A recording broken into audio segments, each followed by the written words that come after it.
Alors, on va s'attarder maintenant aux parties prenantes et à la reddition de comptes.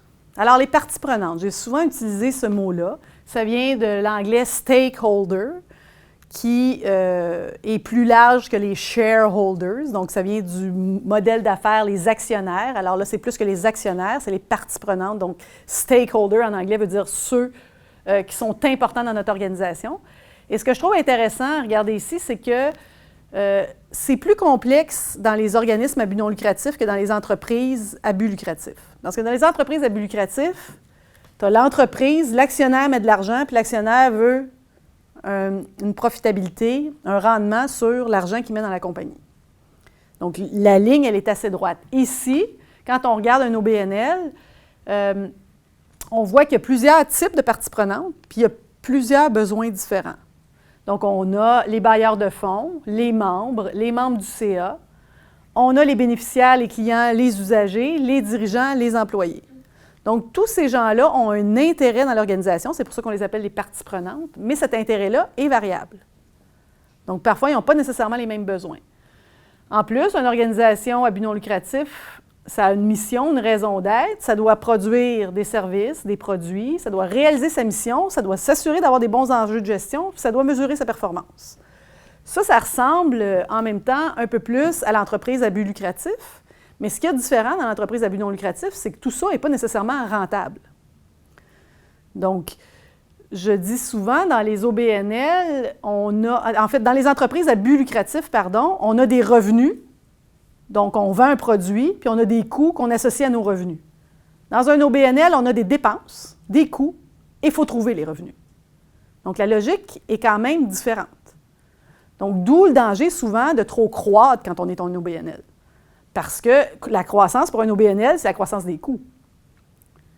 Et pas nécessairement la croissance des revenus. Donc, il faut toujours faire attention à cette dynamique-là. Donc, on regarde souvent que les bailleurs de fonds, les membres du CA, sont ceux à qui on rend le plus de comptes. Ce sont eux qui sont les personnes à qui on rend des comptes parce qu'ils nous donnent de l'argent. Et le nerf de la guerre, c'est l'argent. Mais il ne faut quand même pas négliger les autres parties prenantes, celles pour qui on existe. Donc, la première chose, c'est de regarder qui sont nos parties prenantes. Des fois, on en oublie. Il arrive parfois qu'on néglige les parties prenantes. Donc, qui s'intéresse à l'organisme et pourquoi? D'où provient notre financement? Qui travaille avec nous ou pour nous? Donc, les parties prenantes ne sont pas nécessairement les gens qui sont tout près de l'organisme. Des fois, il y en a des plus loin qu'on oublie d'aller chercher et qui pourraient devenir des parties prenantes importantes.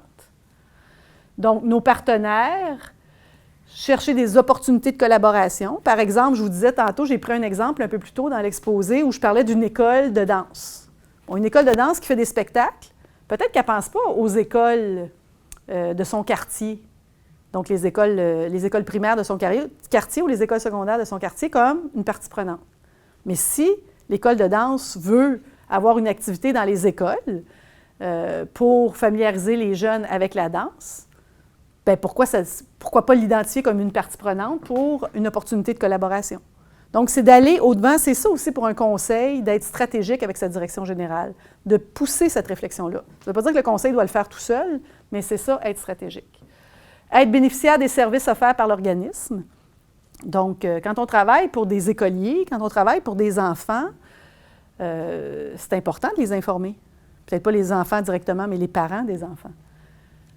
Pourquoi? Parce qu'ils apportent des ressources financières, donc ceux-là, on leur rend compte plus souvent, et ils apportent des idées pour faire avancer l'organisme, donc nos membres, justement.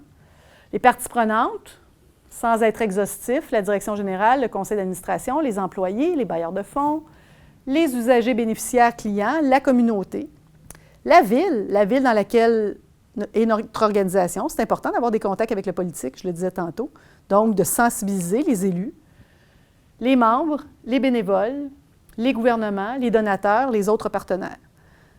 Donc, des fois aussi, le bouche à oreille, quelqu'un connaît l'organisation, mais parle-en à ton ami, parle-en aux gens que tu côtoies, amener des gens à visiter l'organisation, dépendant des activités. Je pense que ça peut être très intéressant. Alors, la reddition de comptes, on voit que quand on parle de rendre des comptes, très souvent, on va faire la reddition de comptes vers les apporteurs de ressources. donc vers ceux qui nous donnent de l'argent. Parce qu'il y a une théorie très ancrée dans les organismes à but non lucratif où on parle de la théorie de la dépendance aux ressources. On a même fait une recherche à un certain moment où les gens nous disaient, on dit, à qui vous rendez compte? Quelle est la partie prenante qui est la plus importante pour vous? Et les gens nous disaient, première partie prenante la plus importante, les bailleurs de fonds, avant le conseil d'administration. Parce que pour eux, le fait de rendre compte à des bailleurs de fonds, ça donne de l'argent. Donc, voyez-vous, il y a cette théorie-là qui est très importante. Donc, les organisations sont en quelque sorte obligées de faire une reddition de comptes vers les apporteurs de ressources. Par contre, ce qu'on oublie, souvent dans les organisations, on a observé, c'est faire une reddition de comptes vers les utilisateurs des services.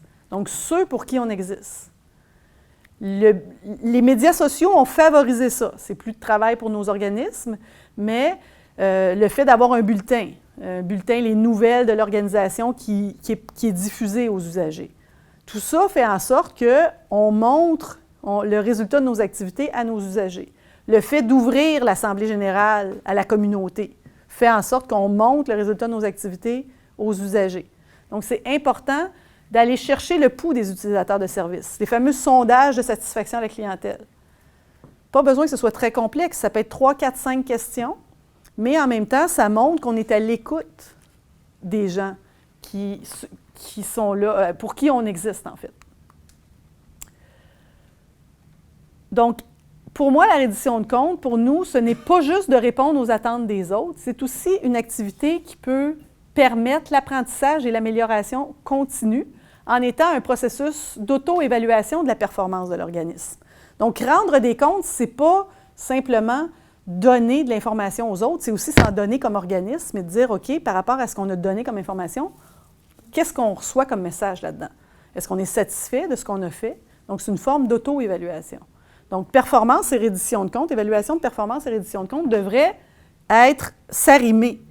Donc, qu'on soit capable de s'en servir pour les deux objectifs. Alors voilà, ça termine cet exposé. Vous avez ici les différentes références qu'on a utilisées pour cet exposé. Donc, des références en ligne, il y a énormément de matériel. Donc, vous avez ici les références qui sont exposées sur les 2 dernières diapositives.